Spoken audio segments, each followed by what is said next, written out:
à l'issue de toutes les consultations, toutes les évaluations, il s'est avéré que les résultats auxquels on s'attendait comme gouvernement en instituant l'état de siège n'ont pas été rencontrés. C'est-à-dire la paix n'est pas revenue. Et c'est la raison pour laquelle partout où nous sommes passés, en tout cas la demande pressante de la population n'est pas en 2 mots ou en 3 ou en 4, c'est la levée simple de l'état de siège. Et le chef de l'État a accédé à cela. Voilà pourquoi il a demandé qu'il soit convoqué une table ronde. Et en sus de cette table ronde, il a convoqué à Kinshasa les travaux préparatoires de celle-ci.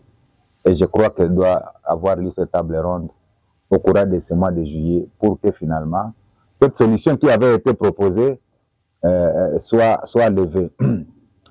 Mais je sais que quand on parle de l'état de siège, souvent ça énerve, même du côté militaire. Il y en a qui sont énervés quand on dit qu'on veut lever l'état de siège. Mais là, je vais être clair. Quand on veut lever l'état de siège, si un militaire s'énerve, c'est qu'il y a un problème. Parce que le militaire n'a pas été fait pour gérer les questions administratives. Le militaire a été fait pour gérer des questions de guerre, de restaurer la paix, de veiller sur l'intégrité du territoire. L'état de siège, c'est un état exceptionnel qui a conféré aux militaires certains pouvoirs civils. Mais si on lève l'état de siège, ça veut dire qu'on veut remettre le militaire dans ses fonctions ordinaires qui lui sont reconnues par la Constitution. Donc si un militaire qui s'énerve quand on dit qu'on veut lever l'état de siège, c'est qu'il y a un problème.